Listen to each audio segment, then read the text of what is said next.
Guerrero, Telemedicina Oaxaca, Universidad Autónoma de Nuevo León, Hospital General Fresnillo, Hospital General Zacatecas. Tengo el honor de presentar al doctor Rubén Gabriel Vargas de la Llata. Él es cirujano general con subespecialidad en coloproctología, adscrito al servicio de coloproctología del Hospital General de Zacatecas y del Hospital General del Iste, también de esta ciudad capital. Él fue presidente del Colegio Mexicano de Especialistas en Coloproctología Asociación Civil y actualmente es presidente del Consejo Mexicano de Coloproctología.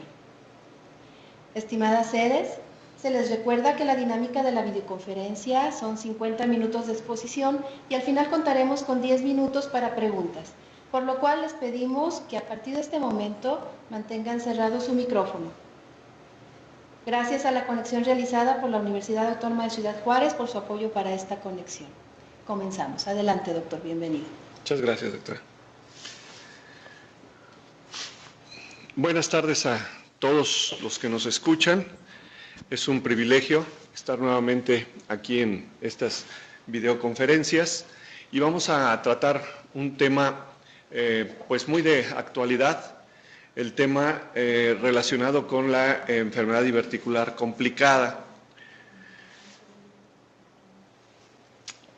Les voy a comentar primero algunos datos sobre la enfermedad diverticular.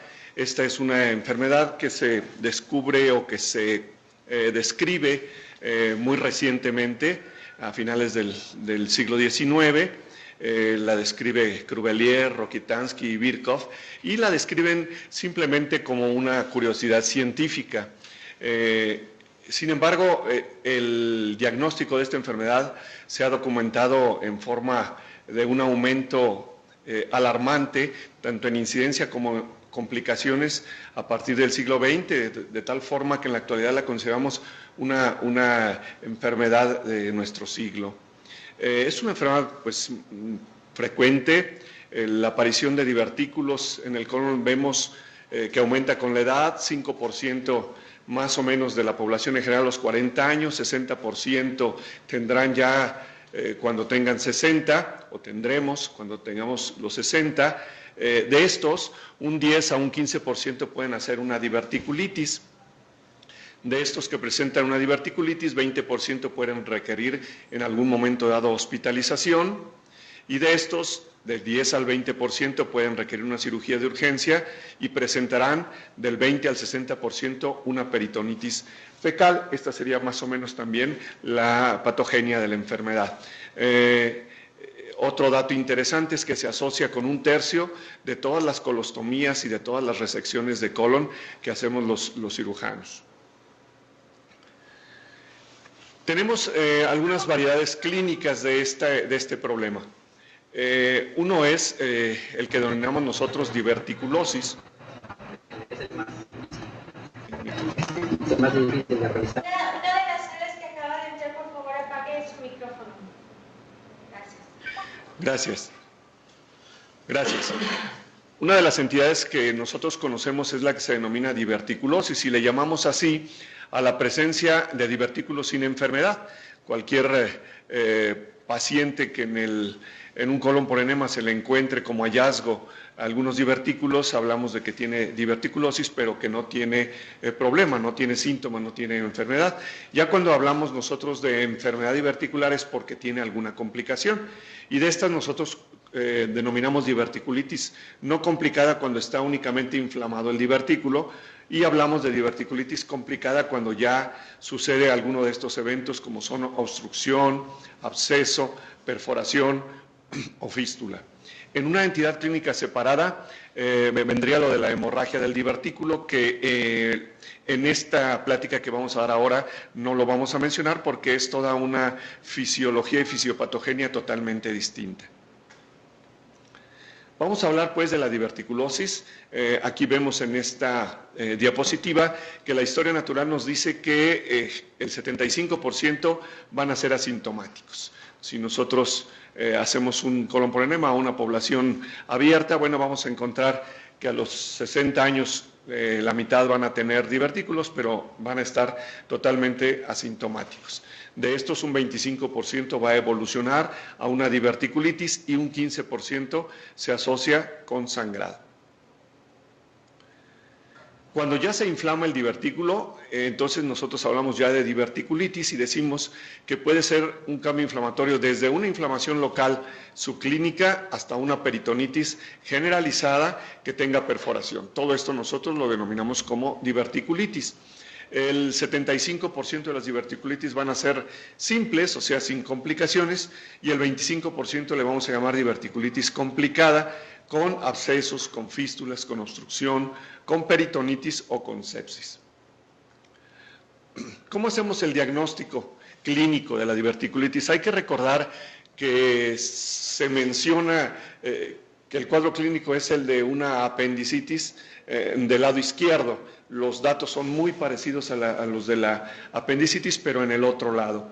Dolor en el cuadrante inferior izquierdo, que puede ser de horas o días, puede haber fiebre, estreñimiento, distensión, náusea, vómito, obviamente leucocitosis por la sepsis, se puede palpar una tumoración abdominal, puede haber datos de irritación peritoneal, sobre todo si ya está perforado, y puede haber en algunos casos síntomas urinarios por la vecindad con el uretero, y el diagnóstico clínico puede ser incorrecto en un 33% de las ocasiones. Radiológicamente, una radiografía de tórax puede ser importante, pero únicamente en caso de que ya esté perforado, porque entonces el neumoperitoneo nos hablará ya de dicha complicación, y esto lo podemos ver en el 11% de las veces. Una radiografía abdominal simple puede ser anormal en el 30 al 50% de las veces, y lo que vamos a poder ver es dilatación de asas de delgado, de grueso y sobre todo de ilion. Puede haber datos de obstrucción intestinal o puede haber opacidades en las partes blandas que nos sugieran la presencia de absceso. El colon por enema es un estudio que debe de hacerse únicamente cuando no exista sospecha de peritonitis ni de perforación, dado que existe un riesgo muy importante de que nosotros compliquemos el problema y hagamos una peritonitis por vario, que tiene una morbimortalidad muy alta. Es un estudio que tiene baja sensibilidad, que nos da falsos negativos de un 2 a un 15%, pero que si lo hacemos nos vamos a encontrar que tienen o se va a poder demostrar estenosis, espasmos con mucosa intacta rodeada de divertículos, estenosis más largas e irregulares cuando hacemos el diagnóstico diferencial con el cáncer. Sin embargo, este tipo de estudio no debe de hacerse en la fase aguda. La tomografía computada es en el momento actual el estudio de elección, sobre todo contrastada, tiene una sensibilidad que puede llegar hasta el 98% y una especificidad que puede llegar hasta el 100%. ¿Qué es lo que nos vamos a encontrar en una tomografía computada? Bueno, grasa pericólica e inflamada en el 98% de las veces.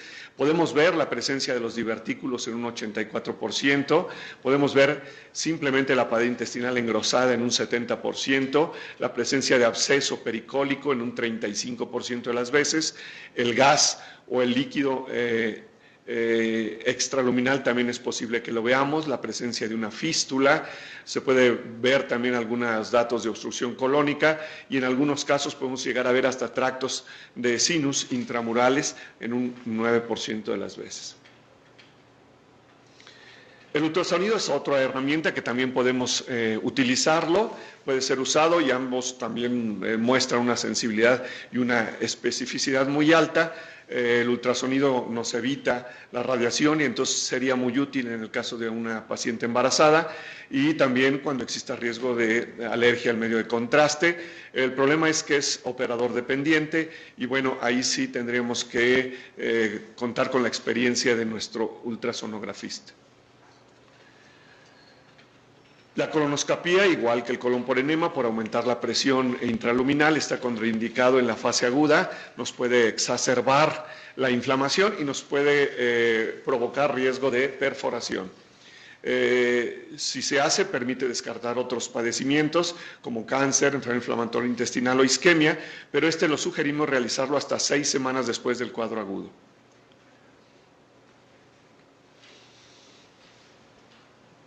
Respecto al tratamiento, bueno, el tratamiento quirúrgico rara vez está indicado cuando existe una diverticulitis aguda no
Bienvenido a la operadora virtual.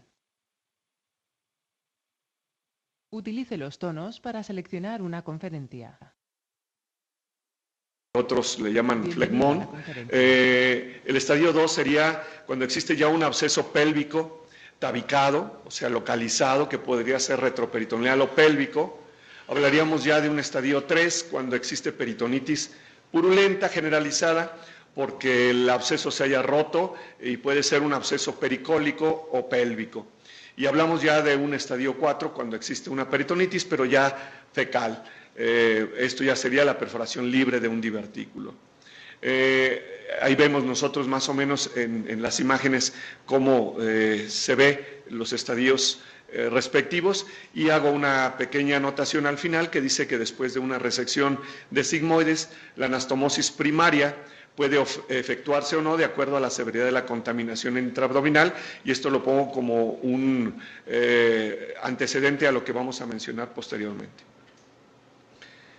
Ha habido muchas modificaciones a la clasificación del doctor Hinchey. Esta, por ejemplo, elaborada en 1999, varios años después, más de una década después, donde prácticamente la dejan igual, pero ellos agregan un estadio 0 cuando hay diverticulosis, un estadio 1 cuando existe diverticulitis no complicada, le dan un estadio 2 cuando es complicada y la subdivide en un A cuando hay peridiverticulitis o el flegmón diverticular, y un estadio B cuando existe absceso diverticular, una perforación sellada, o un estadio C cuando ya hay una perforación libre.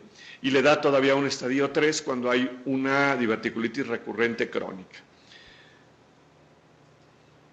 Esta clasificación sí es muy útil en la actualidad, la hizo el doctor Ambrosetti en el año 2000, y esta nos ayuda desde el punto de vista tomográfico, y entonces nos la divide en una diverticulitis moderada cuando vemos por tomografía engrosamiento de la pared a más de 5 milímetros e inflamación de grasa pericolónica, y hablamos ya de que sea un problema severo cuando vemos ya la presencia de absceso de aire extraluminal o medio de contraste extraluminal. Hablando ya de la diverticulitis complicada y comenzando por el absceso, nosotros tendríamos que decir que un 15% de las diverticulitis agudas pueden presentar absceso. Esto hablaríamos ya prácticamente de un Hinchey 2 para arriba. Los menores de 3 centímetros se resuelven generalmente con tratamiento médico.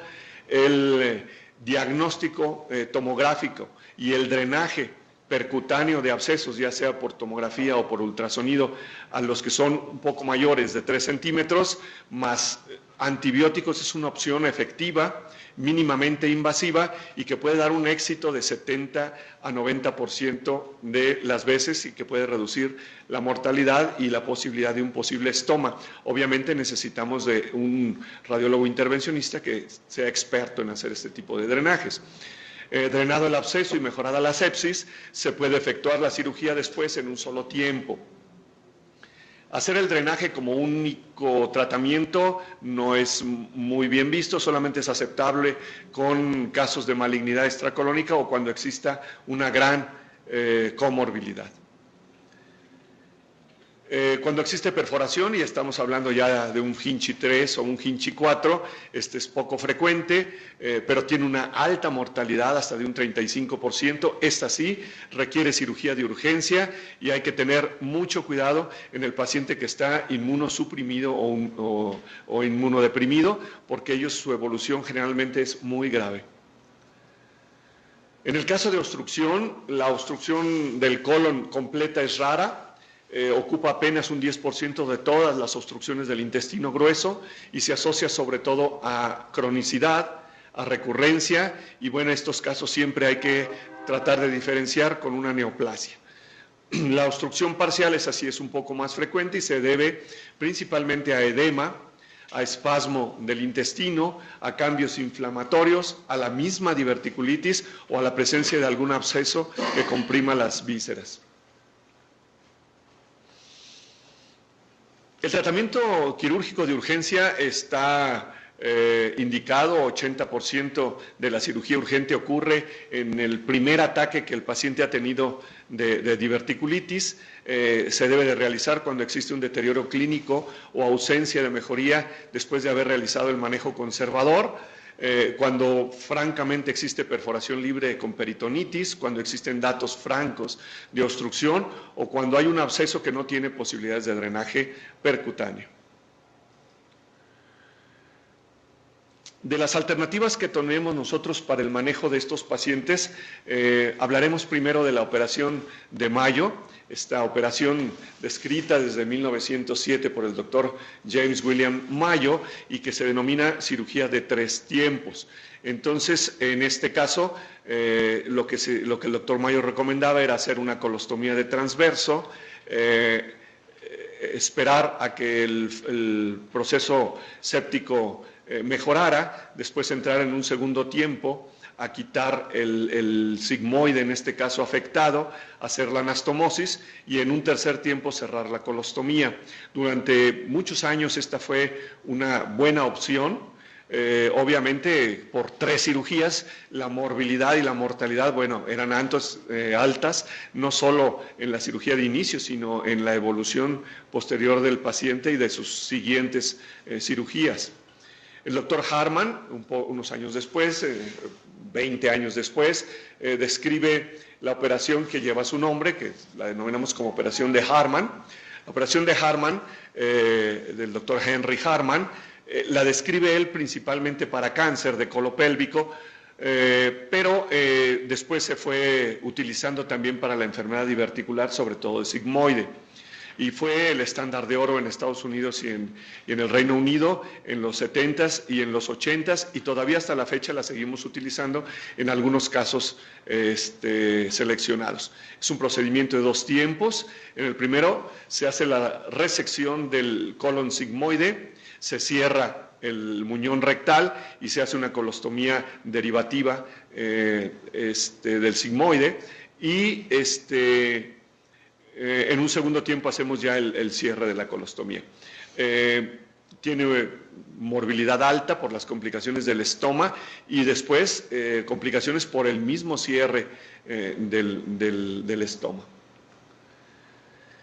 La operación de Harman, les decía yo, la seguimos utilizando en los casos de peritonitis grave, purulenta o fecal, con cualquier inestabilidad secundaria a efectos sistémicos de la sepsis y en estos casos en los que la anastomosis primaria se cuestione, ya sea porque el paciente esté muy enfermo o tóxico o que tenga falla orgánica múltiple o shock, En esos casos, bueno, es preferible hacer una operación de Hartmann, aunque esto signifique dejarle un estoma al paciente. El problema de esto es que el 20 al 50% de los estomas no se cierran nunca, y esto a pesar de las mejores técnicas posibles. Recientemente se ha estado indicando cada vez con mayor evidencia hacer una resección primaria y una anastomosis en un solo tiempo. Las ventajas de una resección primaria, porque si ustedes se acuerdan, en la del doctor Mayo no se hacía la resección del colon, y algunas veces todavía se dice que ahí la dejan para que mejore la sepsis. Si nosotros hacemos la resección en el mismo primer tiempo, la estancia hospitalaria es más breve, está recomendada en Hinchey 3 y 4, tiene menor mortalidad que la pura colostomía, es una menor morbilidad que cuando hacemos colostomía y drenaje únicamente, tiene ventajas en morbilidad y mortalidad. ¿Cuánto hay que resecar? Hay que resecar proximal hasta donde encontremos colon que ya no tenga hipertrofia ni inflamación, y distal hasta donde desaparecen las tenias, es que sería más o menos en la unión recto-sigmoidea. La anastomosis primaria, como les mencionaba, ha sido propuesta como alternativa a la operación de Hartmann.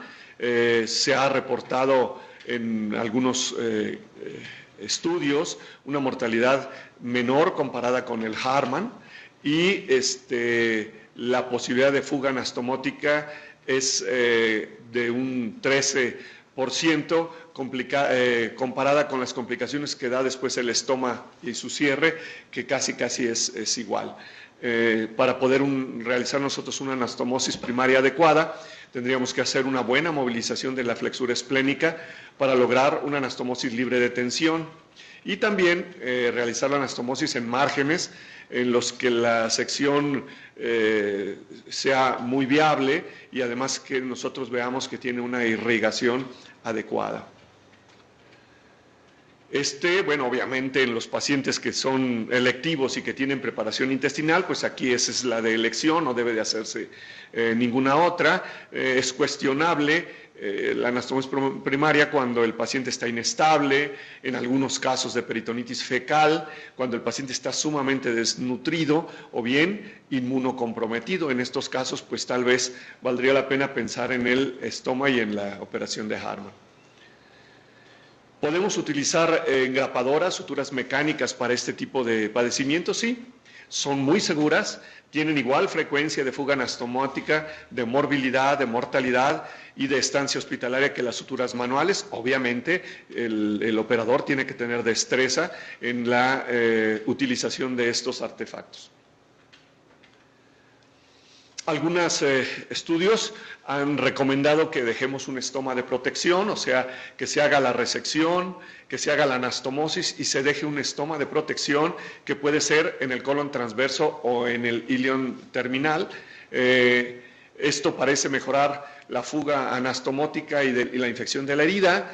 Puede ser una buena opción cuando tenemos un paciente que tiene peritonitis perforada. La ventaja entre el transverso contra la de ilion es que la morbilidad en la de transverso es mayor que en la de ilion, el cierre también, las complicaciones son mayores y los problemas cutáneos también. Entonces muchos autores prefieren hacer un estoma, cuando se requiere un estoma de protección, que sea de iliostomía y no una transversostomía.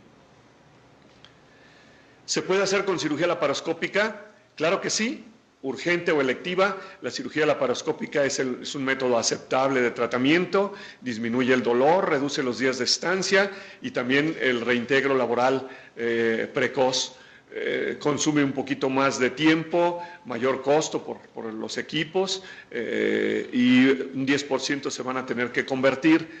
Obviamente requiere que el hospital cuente con un cirujano laparoscopista avanzado y que tenga un volumen adecuado de casos para que pueda mantener una destreza y que esto sea realmente una alternativa a la cirugía abierta. Se recomiendan algunos métodos en especial, por ejemplo, para el Hinchey 3, que es la purulenta. Algunos artículos recomiendan que se haga por laparoscopía nada más el lavado peritoneal, el drenaje y el uso de antibióticos, y han descrito algunos éxitos con esto. En el caso de la 4, que es con una peritonitis fecal, la resección sigmoide se puede hacer también por laparoscopía, y en este caso pues valorar si o no hacer la anastomosis primaria o hacer un Harman. Y últimamente algunos otros estudios que recomiendan que nada más se haga un cierre directo de la perforación, un lavado, drenaje y un estoma de protección. Esto todavía no tiene un nivel de evidencia que sea como para una recomendación alta. ¿Cuál es el tratamiento quirúrgico actual? Bueno, primero estadificar la enfermedad, ya dijimos, utilizando la tomografía para tratar de evitar cirugías innecesarias y para tratar de resolver el problema en un solo tiempo. Hay que preferir, si es posible y las condiciones del paciente lo permiten, una resección y una anastomosis primaria. Dejar el Harman solo para los casos severos. El drenaje percutáneo guiado por tomografía, las prótesis endoluminales, las engrapadoras intestinales, la cirugía mínimo invasiva, los mejores antibióticos y los cuidados del paciente quirúrgico permiten en la actualidad mejorar aún más el pronóstico de estos pacientes, y hay que utilizarlos en caso de que tengamos esas posibilidades. En casos de cirugía preventiva, si eso es también un motivo de controversia, si se debe de operar al paciente para prevenir que tenga más complicaciones, bueno, es una decisión que debe de individualizarse en el momento actual. La recurrencia se presenta en 5 a 20% de las diverticulitis no complicadas, y se ha recomendado en pacientes que tengan 2 o más cuadros de diverticulitis con hospitalización también. También se ha recomendado posterior a diverticulitis complicada manejada médicamente, o en diverticulitis que se asociaron a fuga de medio de contraste, síntomas obstructivos o incapacidad de hacer una diferenciación entre diverticulitis o cáncer. Aquí pues ahí sí está indicado y valdría la pena hacer una cirugía de tipo preventiva. Esta se recomienda realizarla 6 a 8 semanas después del cuadro agudo, cuando ya se encuentre la cavidad peritoneal libre de inflamación. Como les decía, esto es controversial. El paciente con diverticulitis no complicada puede ser manejado médicamente también en episodios recurrentes de la misma manera y puede evolucionar bien. La cirugía se reserva para diverticulitis complicada y en forma electiva para los que han tenido 2 o más episodios determinadas por clínica y por tomografía en algunos de los reportes, y puede hacerse abierta o laparoscópica, pero si existe el personal y el instrumental necesario, hay que preferir hacerlo por vía laparoscópica. Otra de las complicaciones que vemos son las fístulas. Estas se presentan en un 2% de las enfermedades diverticulares complicadas. Son generalmente secundarias a un absceso y pueden tener hasta trayectos múltiples en un 8% de los casos. Son más frecuentes en hombres que en mujeres. Puede haber antecedentes de cirugía abdominal, y también la presencia de pacientes inmunocomprometidos nos favorece más la presencia de fístulas. Las más frecuentes, las colovesicales en un 65%, y las colovaginales, entre las dos prácticamente nos dan la mayoría de las fístulas, aunque también encontramos algunas fístulas hacia piel, hacia el mismo intestino o hacia el útero en la frecuencia que mencionamos. El diagnóstico de estas pues dependerá del tipo de la fístula. Generalmente una tomografía y un colon por enema son muy útiles, y ya dependiendo del tipo de fístula pues hacer una vaginoscopía, cistoscopía o fistulografía, y el tratamiento va a ser resecar el segmento de colon que esté afectado, de esta forma dividir la fístula, hacer una anastomosis primaria por un lado. En el caso de la vagina se dice que no es necesario hacer la reparación vaginal. En el caso de la vejiga sí hay que hacer la reparación en la vejiga y dejar el catéter por 1 o 2 semanas. Bien, esto es lo que les quería yo comentar el día de hoy. Estas serían algunas conclusiones. Más vale que de una vez tomemos mucha fibra para prevenir y no tener luego que lamentar no solo la enfermedad diverticular no complicada, sino las complicaciones graves de la diverticulitis. Muchas gracias.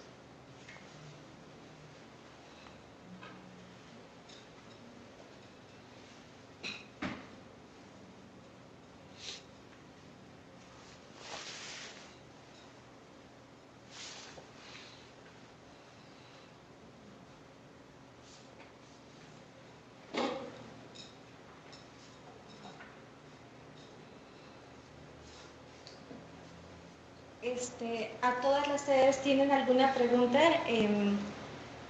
Servicio de Salud de Sinaloa, ¿alguna pregunta?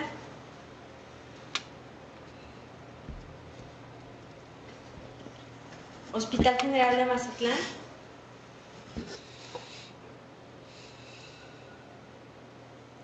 Sedes de Telemedicina Guerrero. Dije, buenas tardes nuevamente. Desde Oficinas Centrales en Guerrero no hay preguntas. Una felicitación al ponente por su buena participación. Tenemos a la jurisdicción 04. ¿Alguna pregunta, comentario?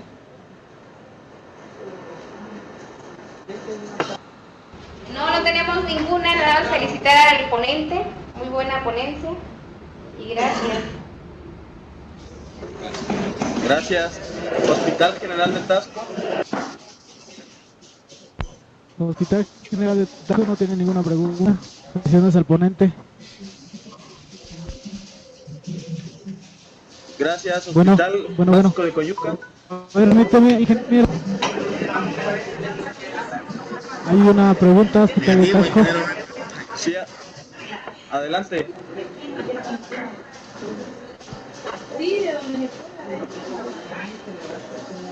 Sí, adelante la pregunta.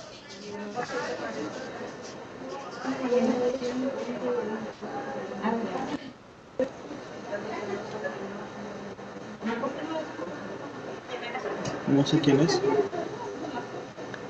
No.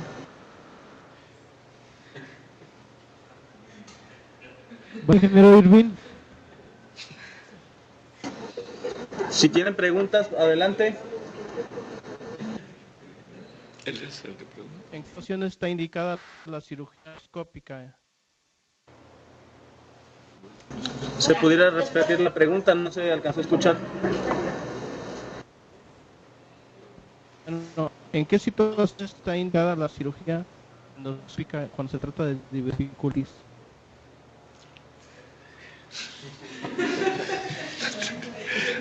No se escucha bien. Sabe que no se escucha bien. Ingeniero, no sé si nos pudiera usted repetir la pregunta. ¿En qué situaciones No se alcanzó a escuchar bien. está indicada cirugía endoscópica?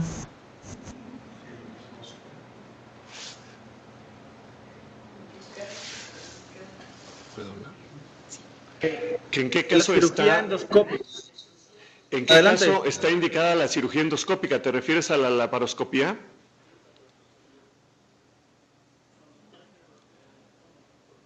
Se realiza por medio a través del colon.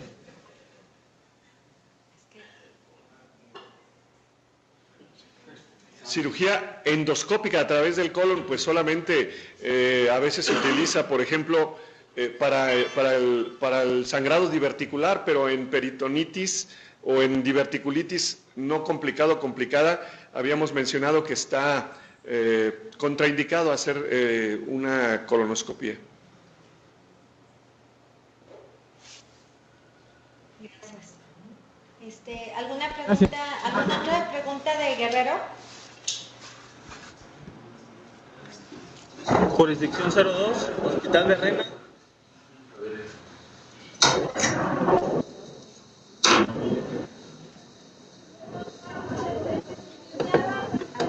Jurisdicción 02, Hospital de Rena. Queremos solicitar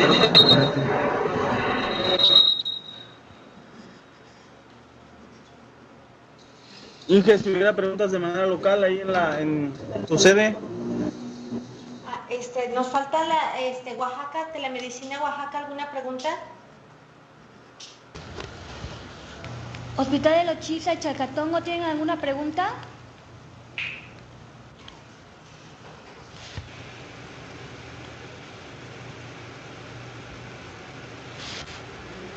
Hospital de Lochiza, Juquila y Chalcatongo, ¿tienen alguna pregunta con el tema?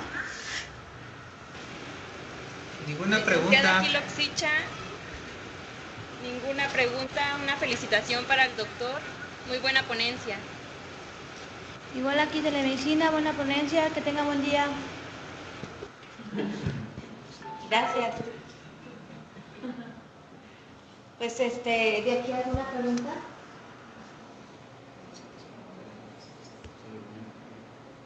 Pues muchas gracias a todos y muchas gracias al doctor nuevamente.